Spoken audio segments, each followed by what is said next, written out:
Hi, everybody, and welcome back to my YouTube channel. Today, I thought I'd make a video about all of the ascendant signs because the ascendant is arguably one of the most important parts of the birth chart.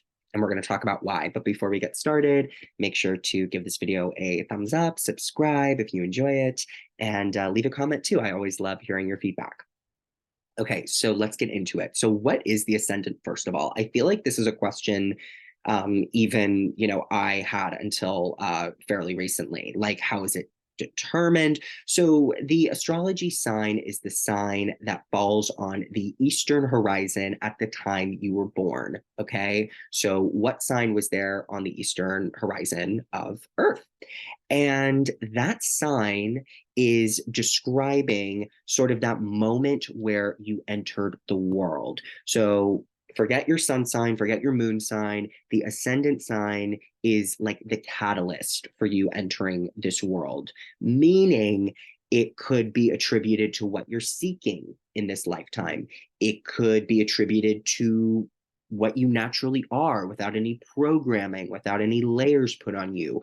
This is the sign that describes sort of, you could even say, your soul or just your deeper self, your naked self, right? Because when we're babies, we're born without clothes, we're born without programming, we're sort of these blank slates. So think of the sign as maybe you could say, what is the blank slate you arrive with?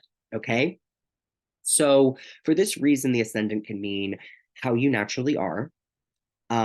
It could also indicate things that you have to work on or learn that are just sort of inherent to you, so inherent struggles or problems. What it could also mean is it could mean that this is sort of how you approach the world, how you go and get things, how you lead, how you control your atmosphere, right? So the ascendant is very personal to you. It falls on the cusp of the first house, which describes the physical body, our mindsets, our basic personality characteristics. So the sign that is in your first house is also your ascendant. So make sure to bring up your birth chart and check that as we get into this video. Okay, so I want to start with the sign of Aries, the king of the zodiac. And as much as we'd like to think Leo is the king of the zodiac, I think Aries sort of is, because Aries, first of all, starts off the zodiac, and this is also where the sun is exalted. This is where the sun thrives. So being an Aries rising, you're naturally very Solarian, meaning you could also have some of those sort of Leo qualities of just being a natural leader, having natural charisma, having confidence and vitality and optimism when it comes to challenges. Aries is very much, strong-willed, and I can power through this.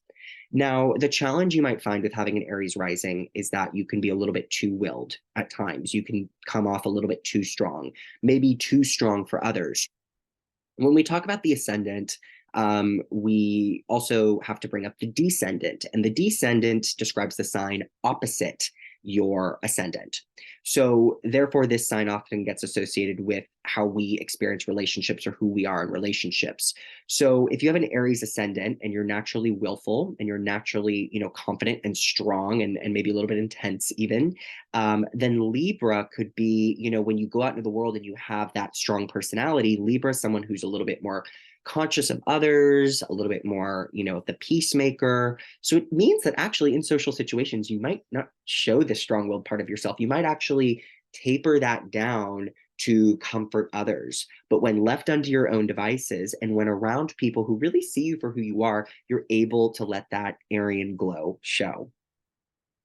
Okay, so if you have a Taurus ascendant, this is a person who really values their security. They value their stability. They look for things in the world that bring them comfort, that bring them even pleasure. And with a Taurus ascendant, this means that your tastes could just be really immaculate when it comes to music or movies or art. Taurus is ruled by Venus, which is about not only what we love, but how we love and how we get along with others. So you have a strong sense of your values, of your morals, and you seek to do the right thing by others. Tauruses are very loyal. They're very honest as well. So if there's a problem, you'll likely speak up about it. But The other factor of Taurus is because they're Venetian, they also do value harmony. So you could tend to maybe sneak back a little bit into your own cave and seek refuge from the world, which is very important to Taurus. So you could also naturally have sort of like a quiet demeanor, or, just be a little bit more of a private person.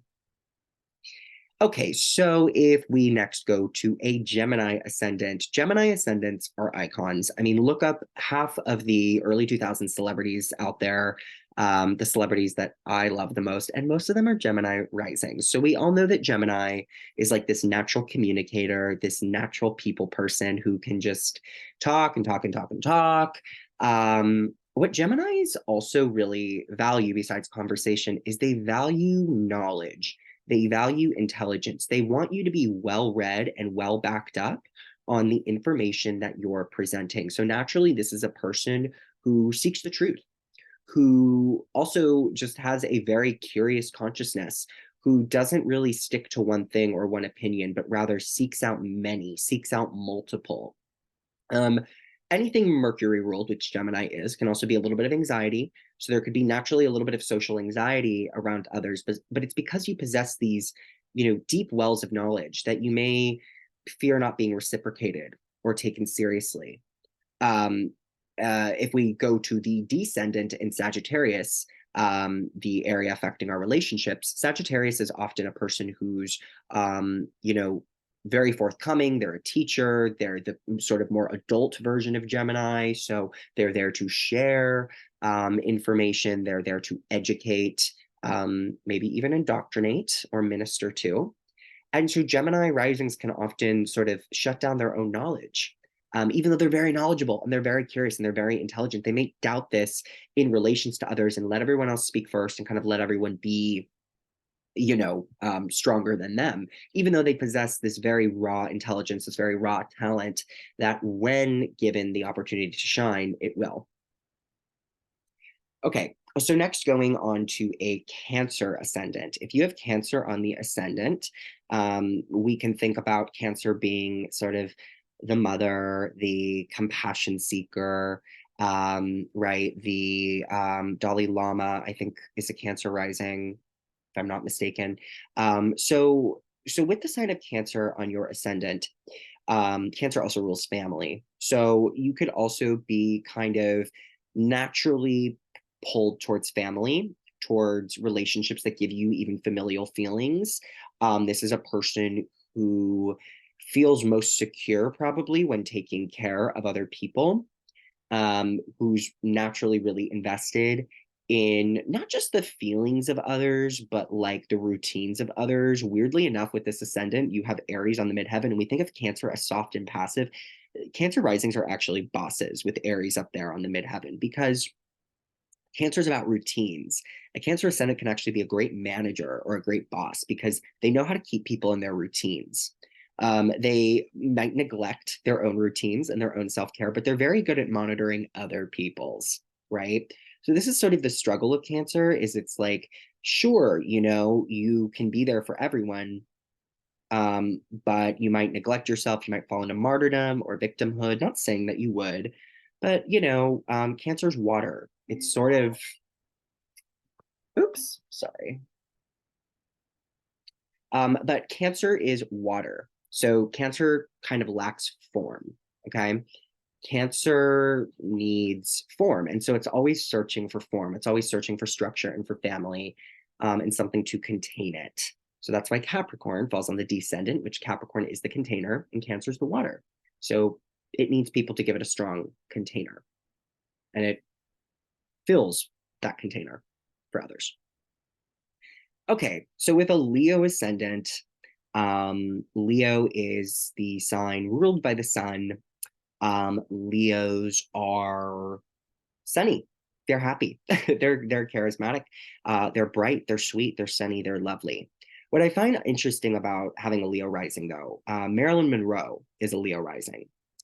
And this makes sense to me because we all know that Marilyn Monroe was always very smiley and sweet and happy, but we also knew she had a very dark life. And I think of the idea that Scorpio is on the IC, the Ilium Coli line, which describes sort of our deeper personal world. So Leo risings are actually very Scorpion-like to me, because they have this very bright and fun demeanor, but they also have this very deep and sometimes dark underworld. So the thing about the Leo rising is that it might get lost in trying to be sunshine all the time, because sun prevents darkness. These people can be very positive washy, right? They can be, all good things, but it's because they're actually very in touch with their darkness, or maybe they aren't, but they're learning to be.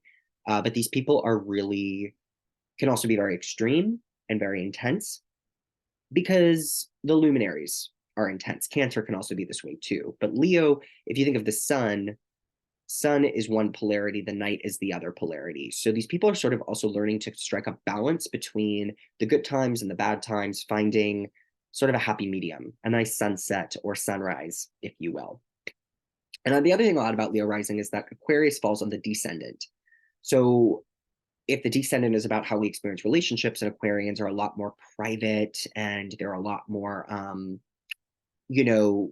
sort of introspective, a little bit more hidden, it means that Leo risings also, want to bring the sunshine, so much that they also are good at subduing it when it's not needed. They're good at Aquarius is sort of about the other, and Leo is about the self. So Leo risings are actually surprisingly very selfless, because they do understand that there is an other, that they are shining upon to. So they could also feel this big responsibility to their friends. Okay. Next, let's talk about a Virgo ascendant. So a Virgo ascendant, like a Gemini ascendant, is Mercury ruled. So whenever we have Mercury influence, we're dealing with themes of the mind, we're dealing with themes of communication. And when it comes to Virgo, we are really looking at all the little details, right? We're thinking about processes of the body, specifically processes of greater society. But we're thinkers. We think deeply about the way things work. The challenge I find for Virgo risings, and the challenge of the Virgo Pisces axis, is judgment. Because Virgo and Pisces are about perfection. Virgo achieves perfection through the manipulation and the control, Mercury, of everything.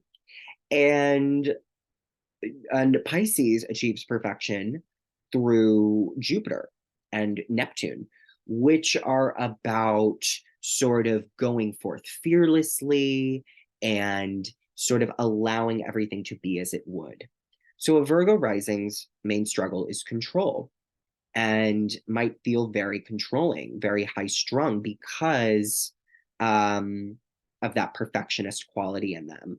So what these people have to learn, right, as this axis of Virgo and Pisces has to learn, is that your perfectionism belongs to you and not to anyone else. Pisces is on the descendant, because these people need people who are compassionate and see them for perfect just as they are, because a Virgo rising at some point was taught that you aren't perfect as you are. You need to compromise, you need to plan, you need to do all these things. And so the Pisces descendant comes in to show this person a little bit of compassion. And they're also very compassionate towards others. They can be like, wow, you're awesome, you're amazing. But then giving this to themselves is definitely a challenge. Okay, now let's go to a Libra ascendant. So Libra is also ruled by Venus, like a Taurus rising is. And what a Libra looks for is harmony. They look for peace.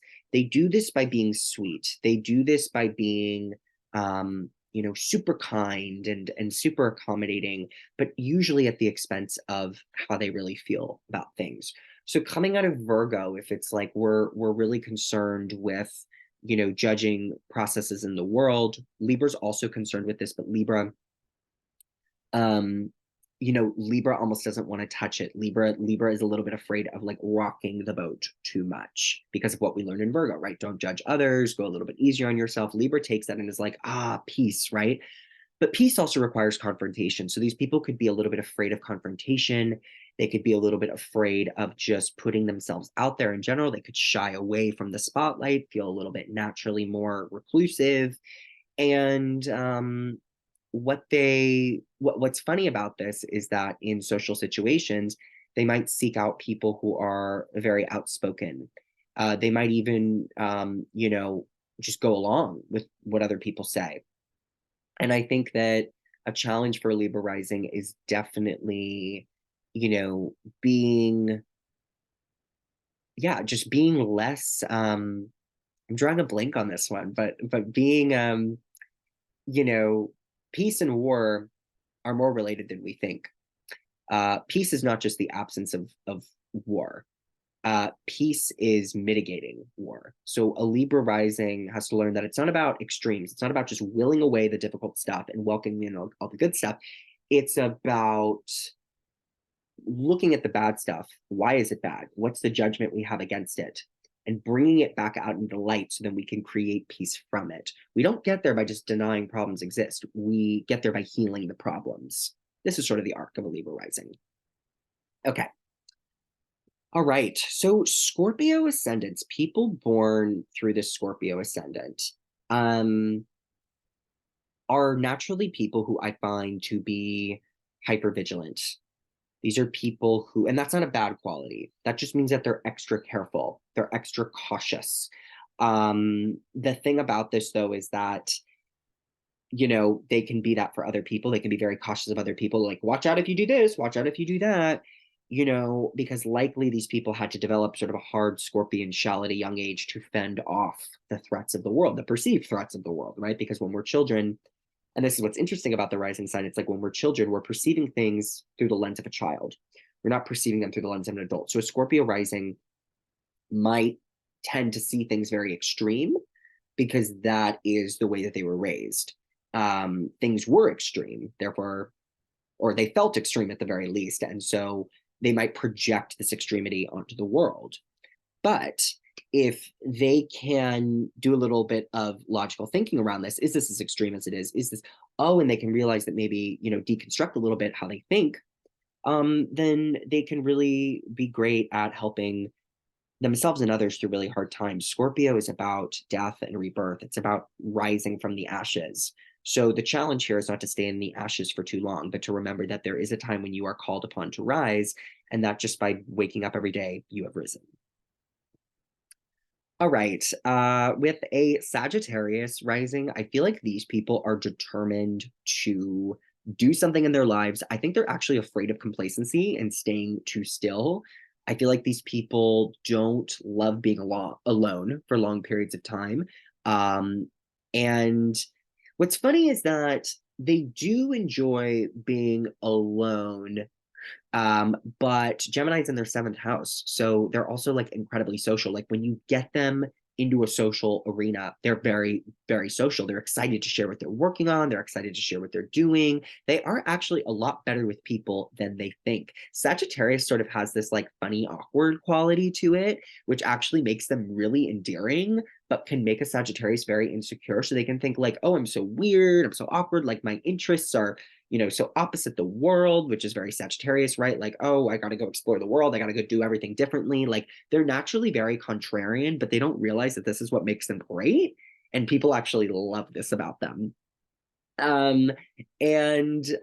These people, yeah, I think specifically deal with a lot of that sort of like, how am I being perceived? What does it mean to be a good person? Because Sagittarius also deals with like morals and like exploring what we stand for. So it's like these people are very open-minded, but then they can be very insecure for like having their own opinion. And so as soon as they can kind of just find out that they're awesome and that their opinion means something to more than just them, and that this is actually what gets you friends, is just being yourself, then they actually have really robust social lives and career lives, because they're midheavens in Libra, which deals with people, and through their ability to show up authentically in their relationships, they can really help a lot of people, and just be in a career that centers people. Okay. So with a Capricorn ascendant, I feel like this is somebody who is a little bit more conservative in what they share. maybe even in how they self-present and what they say and how they speak, because the thing about Capricorn is that it's like it's saving up for a rainy day. It's saving up all the things it could say for a rainy day, right? Because if you let it slip, something might break. So it's sort of like trying to hold on to this structure, which is important, right? Like it is important to, you know, take care of ourselves and do the right things and you know, have a set of morals and ethics we live by. But at a certain point for Capricorn rising, it can feel almost claustrophobic and like they need to rebel. Like they're so sick of being the structure, they almost need to turn it into water, which is why in their seventh house of relationships, there's Cancer there. There's people there who are naturally emotive, who are naturally more vulnerable. And a Capricorn rising through its relationships can really discover the power of vulnerability and of being honest and of feeling. So for a Capricorn ascendant, it is really, you know, instilled in you to be serious and to, you know, restrain yourself for fear of that leading to conflict. But really, all conflict incites is emotion and vulnerability and disappointment and the difficult feelings we have to go through in life. And so we have no choice but to go through them. And that's what a Capricorn sort of has to learn is like, okay, it's gonna happen anyways. So the more I keep fighting it, the more I'm just delaying the pain from happening, but it'll happen anyways. Okay. Moving on to an Aquarius rising. So what's surprising about these people is that we think of Aquarius as more reclusive. It's the opposite of Leo, right? It's like a little bit more like less main character vibes, like more side character vibes. Aquarius rising, and I mean this in the best way, okay, is a true attention seeker and lover and performer. They love being the center of attention. They're even a little bit less conscious of people than a Leo rising is. And this is because Leo is in their seventh house of relationships. So when you're in relation to others, right, you're like this showman, like you're funny, you talk a lot, you are the Leo in your friendships, you are the center of attention. But when left under your own devices, you know, you're much more private. There might be things about your life that you really are not open about. There might be things that you say as a joke or, you know, you bring out once in a while, but you're not going to share the really, really, really hard, deep stuff. And you need a lot of time to process that alone. It doesn't make you comfortable to process that with others. You need to do that alone. There's a lot of things you keep to yourself. You might be afraid of people just seeing the real you. And so you sort of deflect to Leo to be your character. But like deep inside, there is like this person who questions and is very intellectual and is very deep and like really asks bigger questions and demands, you know, demands justice, demands nuance, demands, you know, a better world, and just, you know, could think a lot more and be just more introspective than they lead on. So very interesting placement. Okay, and last but not least, with a Pisces rising. I feel like Pisces rising, and look, every rising sign has their challenge, but I feel like Pisces rising is a particularly difficult one. This is because Pisces and Neptune are sort of like sand, right? Well, it's water, but Pisces rules the beach and the ocean. So, like quicksand, if you think about it, like Pisces sort of dissolves. It's about dreams. It's about like kind of falling asleep. And so we could naturally be these people who are very imaginative, who have a lot of dreams, but who sort of dissolve into our own, like we dissolve when we're on our own. We don't really have a strong sense of self. It's maybe been determined to us or told to us, right? And so this is, and maybe we're afraid to claim a self because there's so much judgment in being selfish. There's so much judgment in being, you know, even right. Like, oh no, I'm always wrong. I'm always wrong. I'm always wrong. I'm always wrong. Right. Or, you know, I can never really fully own me, who I am, who I want to be, because I have judgments about that. So this is really a process of discovering all the treasures that exist underneath that ocean. Like Pisces rising might appear a little bit vulnerable, a little bit naive, a little bit quiet for some people's taste, but underneath there's this whole sea that Pisces rising has to see for itself and has to own that, wow, I do have all these treasures. I do have all these gifts. You know, there's that quote, our greatest fear is not that we are inadequate, it's that we're more powerful than we can ever imagine. And this is sort of the Pisces rising, I imagine. I mean, this is for all people, but to really realize that there's some deep power in there, that judgment has maybe locked up. And so with the Virgo rising, with the Virgo descendant, the Virgo in relationships, it means that in relationships we could feel judged. We could even be judgmental of others. We could be self-denying around others, but to really let it all out is a lesson of the Pisces ascendant. Okay, you guys, so that's my video on the ascendants. Again, if you enjoyed this video, feel free to leave a thumbs up, a comment, a subscription would be cool too. I'm also on TikTok at Ethan B. Paisley, and I will be starting up readings again at the end of October. So stay tuned for that, and I will catch you guys next time. Have a beautiful day. Bye.